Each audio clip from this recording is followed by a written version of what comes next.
Good morning student. बेटा 10th B class SST class आपकी, और एसएसटी में आज आपकी जो बुक चलेगी वो नागरिक शास्त्र चलेगा। नागरिक शास्त्र का पहला चैप्टर है सत्ता की साझेदारी। हिस्ट्री आपकी जो इतिहास है वो समाप्त हो गई है, 3 चैप्टर तक ही रहेगी वो। और आज हम बात करेंगे नागरिक शास्त्र की, सिविक्स की और सत्ता की साझेदारी की बात करेंगे। देखिए सत्ता की साझेदारी कैसे होती है। सत्ता की साझेदारी जो गवर्नमेंट होती है उसके 3 अंग होते हैं।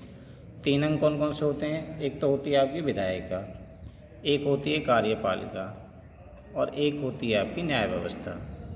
तो 3 अंगों में एक दूसरे के वो पूरक होते हैं।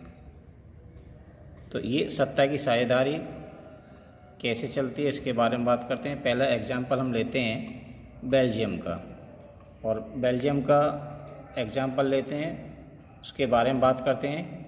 यूरोप का एक छोटा सा देश है, क्षेत्रफल में हमारे हरियाणा राज्य के से भी छोटा है। इसकी आबादी 1 करोड़ से थोड़ी अधिक है, यानी हरियाणा राज्य की आधी। इसकी बनावट बहुत जटिल है बेल्जियम की। बेल्जियम के बारे में बात कर रहे हैं हम। राजधानी है इसकी ब्रुसेल्स। बेल्जियम की जो राजधानी है, जो कैपिटल है, ब्रुसेल्स है। और ब्रुसेल्स में 80% लोग फ्रेंच बोलते हैं, 20% लोग डच बोलते हैं। जो ब्रुसेल्स है बेल्जियम की राजधानी। लेकिन पूरे देश में इसका उल्टा है। पूरे देश में क्या, डच बोलने वाले 59% हैं और फ्रेंच बोलने वाले 40% हैं, है नहीं, यानी कि, और जर्मन बोलने वाले 1% हैं, 1% में बोली जाती है। तो ब्रुसेल्स में किन की जनसंख्या अधिक हुई? फ्रेंच बोलने वालों की, जो कैपिटल है बेल्जियम की। और पूरे देश में 59% डच बोली जाती है, जबकि संख्या पूरे देश में किसकी है? डच लोगों की है। और ब्रुसेल्स में 20% लोग हमारे क्या हैं, क्या बोलते हैं? डच बोलते हैं। तो उसका उल्टा है। लेकिन इसमें इसका एक एग्जाम्पल है अल्पसंख्यक फ्रेंच भाषी। दूसरा हेडिंग आपका है अल्पसंख्यक फ्रेंच भाषी। जो लोग हैं तुलनात्मक रूप से उन्हें देखा जाए, अगर उनकी तुलना की जाए तो फ्रेंच भाषी जो लोग हैं वो समृद्ध हैं, अधिक धनवान हैं और ताकतवर रहे हैं। किन से रहे हैं? डच बोलने वालों से। इसके चलते 1950 और 1960 के दशक में फ्रेंच और डच बोलने वाले समूहों के बीच तनाव बढ़ने लगा। लड़ाई शुरू हो गई और तनाव बढ़ने लगा। इन दोनों समुदायों के टकराव का सबसे तीखा रूप ब्रुसेल्स में था। सबसे ज़्यादा टकराव कहाँ हुआ? ब्रुसेल्स में, जो इसकी राजधानी थी बेल्जियम की। डच बोलने वाले लोग संख्या के हिसाब से अपेक्षाकृत ज़्यादा थे। डच जो लोग थे, जैसे मैंने बताया था यहाँ पे आपको, डच बोलने वाले कितने हैं? 59% हैं और पूरे देश में। और आपके 40% कौन है? आपके फ्रेंच बोलने वाले। तो डच वाले ज़्यादा हुए, संख्या में ज़्यादा हुए। लेकिन धन और समृद्धि के बारे में बात करें तो कमज़ोर और अल्पमत में थे। लेकिन धन जिनके पास अधिक था, फ्रेंच बोलने वालों के पास अधिक धन था। ये बेचारे गरीब थे जो हमारे डच बोलते थे।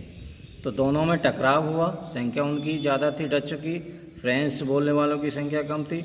लेकिन पैसा और समृद्धि हमारे डच बोलने वालों पर, उसमें फ्रेंच बोलने वालों पर ज़्यादा थी और डच बोलने वालों पर पैसा कम था।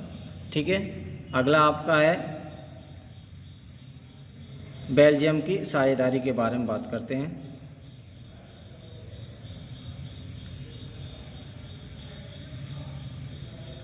बेल्जियम की साझेदारी किस तरह से सरकार में साझेदारी थी उसके बारे में बात करते हैं। एक उदाहरण ये पूरी दुनिया को दिया है बेल्जियम ने कि सत्ता की साझेदारी किस तरह से होनी चाहिए।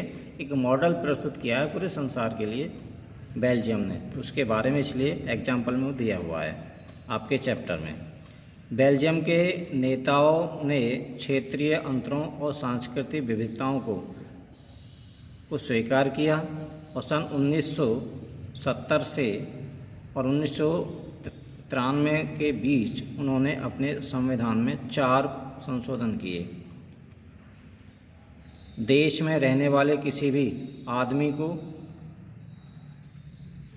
बेगानापन का एहसास न हो और सभी मिलजुल कर रहें, इसके लिए उन्होंने जो व्यवस्था की वह बहुत ही कल्पनाशील है और कोई देश ऐसा नहीं कर पाया आज तक।